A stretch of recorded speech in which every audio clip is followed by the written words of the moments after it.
Hi guys, magandang umaga po sa inyong lahat dyan, mga Lodi natin dyan na laging nakantabay sa ating YouTube channel.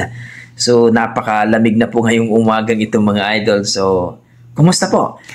Maraming salamat po sa inyong lahat dyan na nakasubaybay sa ating YouTube channel, lalong-lalo na dito ay magpi-50,000 na po tayo mga idol sa ating YouTube subscriber. So, maraming salamat po sa inyo.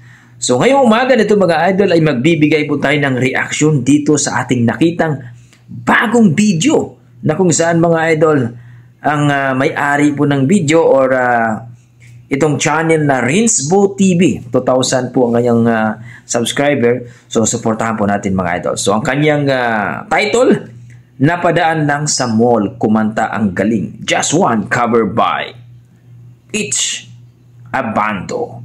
So, ito mga idol, panoorin natin mga idol kung ma-amaze ba tayo sa kanyang boses ni It's Abando. Tara, let's go mga idol.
Grabe mga idol. Yun na po, no? Napadaan lang po si Kuya sa isang mall mga idol. sa SM, no? At napakanta po ng Just One. Napakalupit talaga. Panis. Just One. Grabe mga idol, no? Marami talagang ating mga dugong Pinoy na talagang kumakalat sa buong mundo na napakalupit talaga mga boses, no? Isa yan ng mga Pinoy natin na talagang hindi po talaga magpapahuli po. Kung part lang po sa kantahan ay malupit talaga yan. So, Renz TV po mga idol, Renz Bu TV. Supportahan po natin ang kanyang YouTube channel, 2,000 pa lang po. So, ilagay ko na lang po yung link sa baba mga idol. Para sa akin na ambis ako, no? Nakaka-inlove ang boses ni Kuya.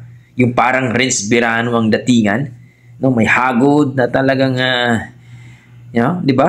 Kung maalala niyo si Renz Birano mga idol, kumanta grabe, no?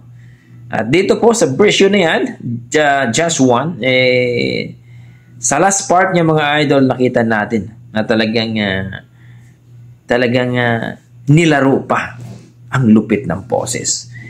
So, hopefully na mapanood pa natin yung ibang video niya mga idol kung sakaling mayroon pa. So, magsisearch tayo. Gusto ko yung boses niya, ang galing talaga. So, kung na-miss kayo dyan mga idol, huwag niyong kalimutan mag-like at subscribe dito kay Renz Bu TV. At kung nagustuhan niyo aking reaction, well mga idol, huwag niyo nang pong ipagdamot ang like and subscribe mga idol para naman i-share po ni YouTube ang ating reaction video. So, sa mga malupit ang boses dyan, huwag po kayong mahiya, no? I-share niyo po ang inyong talent. So, please po mga idol, huwag po tayong magkokomento ng hindi po maganda mga idol, no? Huwag po tayong maghihilan pababa ating mga kapwa Pinoy. Ano pa natin, no? I-promote natin. Tayo po ay hahangaan natin ng ating mga dugong Pinoy na kumakanta po. So hanggang dito na lang po mga idol. Maraming salamat po at ingat po kayo lagi. Happy Blaze Monday po sa lahat.